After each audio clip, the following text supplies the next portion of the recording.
درس حدیث مؤلف ہیں فضیلت الشیخ حضرت مولانا حافظ فضل الرحیم اشرفی صاحب حفظہ اللہ تعالی، محتمم و رئیس جامعہ اشرفیہ لاہور پاکستان۔ تعصب کی وجہ سے لڑنا مرنا مسلمانوں کا شیوا نہیں۔ عن جبیر بن مطعم رضی اللہ عنہ ان رسول اللہ صلی اللہ علیہ وسلم قال: ليس منا من دعا إلى عصبية وليس منا من قاتل عصبية وليس منا من مات على عصبية۔ رواہ ابو داود۔ حضرت جبیر بن مطعم رضی اللہ تعالیٰ عنہ سے روایت ہے کہ رسول اللہ صلی اللہ علیہ وسلم نے فرمایا، وہ شخص ہم میں سے نہیں جو عصبیت کی طرف بلائے، اور وہ شخص ہم میں سے نہیں جو عصبیت کی وجہ سے ایک دوسرے سے لڑے، اور وہ شخص ہم میں سے نہیں جو عصبیت کی بنا پر مرے۔ اسے امام ابو داود نے روایت کیا ہے۔ میرے پیارے مسلمان بھائیوں، عصب کا لفظی معنی ہے بدن کا پٹھا، اور عصبہ عربی زبان میں والد کی طرف کے رشتہ داروں کو کہتے ہیں، کیونکہ معاشرے میں عموماً دھدیال ہی کی وجہ سے خاندان کی تقویت کا معیار سمجھا جاتا ہے، اور انہی رشتہ داروں کی طاقت کو اگلی نسل اپنی طاقت سمجھتی ہے۔ اس لیے عصبیت اور تعصب کا مفہوم اہل لغت نے یہ بیان کیا کہ اپنے آباء و اجداد اور اپنی قوم پر فخر کرنا، ان کی حمایت کرنا۔ لیکن اسلامی اصطلاح میں تعصب کا مفہوم رسول اکرم صلی اللہ علیہ وآلہ وسلم نے واضح الفاظ میں بیان فرمایا۔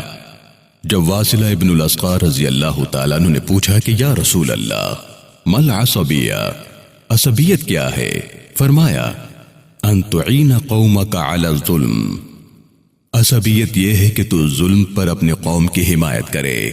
اسلامی احکام کے مطابق خاندان، قبیلوں، برادریوں، ذاتوں، علاقوں، صوبوں اور شہروں کی تقسیم اور ان کی بنا پر انسانوں کی تقسیم خلاف فطرت نہیں بلکہ فطرت کے عین مطابق ہے۔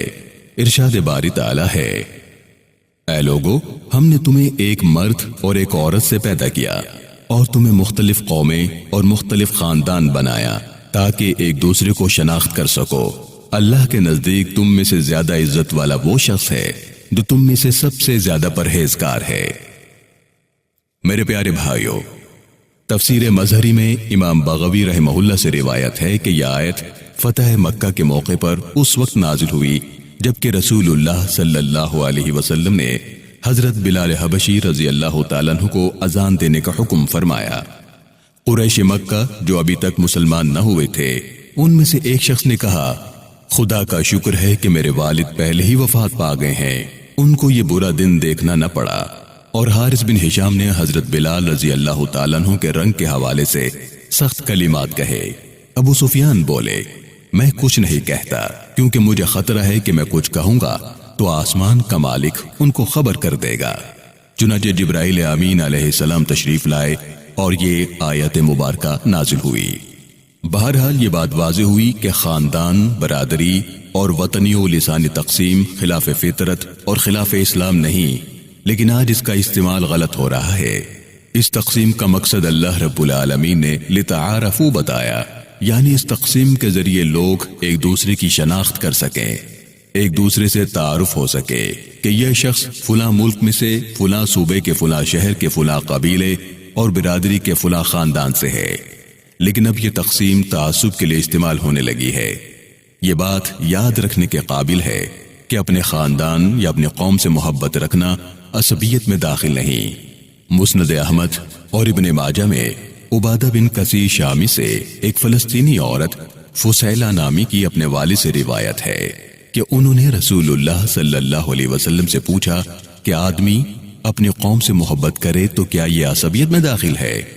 آپ صلی اللہ علیہ وسلم نے فرمایا، نہیں، لیکن عصبیت یہ ہے کہ کوئی شخص اپنی قوم کی حمایت کرے حالانکہ وہ قوم ظلم کر رہی ہو۔ اگر اپنی قوم پر ظلم ہو رہا ہو تو اپنی قوم کی طرف سے ایک حد تک دفاع کرنا بھی جائز ہے۔ ابو داود میں سراقہ بن مالک بن جعشم رضی اللہ تعالیٰ عنہ سے روایت ہے کہ ہمیں رسول اللہ صلی اللہ علیہ وسلم نے خطبہ دیتے ہوئے فرمایا، تم میں سے بہتر وہ شخص ہے جو اپنے خاندان کی طرف سے ظلم کی مدافعت کرے جب تک وہ استفاء میں گناہ کا مرتکب نہ ہو، یعنی اپنی قوم اپنے خاندان پر ہونے والے ظلم کا دفاع کر سکتا ہے لیکن اس میں بھی اپنی طرف سے ظلم نہ ہونے دے۔ اسلام میں ایک خاندان کو دوسرے خاندان کے نسب کی وجہ سے برا نہیں کہا جا سکتا۔ ارشاد نبوی ہے، انساب ایسی چیز نہیں کہ تم ان کی وجہ سے کسی کو برا کہو۔ اسی طرح آپ صلی اللہ علیہ وسلم نے اپنے آباء و اجداد پر فخر کرنے سے بھی منع فرمایا ہے۔ قومی، نسلی اور علاقائی تعصب آج اس تیزی سے آگ کی طرح پھیل رہا ہے، یہ محض اسلامی تعلیمات پر عمل پیرا نہ ہونے کی وجہ سے ہو رہا ہے۔ اللہ رب العالمین نے قوم اور خاندان اور قبیلوں کی تقسیم کا مقصد محض تعارف بتایا، اور اللہ رب العالمین نے اس کے بعد فوراً یہ ارشاد فرمایا، ان اکرمکم عند اللہ اتقاکم، بے شک اللہ کے نزدیک تم میں سے زیادہ عزت والا وہ شخص ہے جو تم میں زیادہ پرہیزگار ہو۔ لہذا آج وقت کی اہم ضرورت ہے کہ ہر قسم کے تعصب سے ذہنوں کو پاک کر کے صرف یہ بات ذہن نشین کی جائے کہ عزت و ذلت کا معیار تقوی ہے۔ اللہ رب العالمین ہمیں ہر طرح کے تعصب سے اور اس کے بھیانک نتائج سے محفوظ فرمائے، آمین۔ والسلام علیکم ورحمۃ اللہ وبرکاتہ۔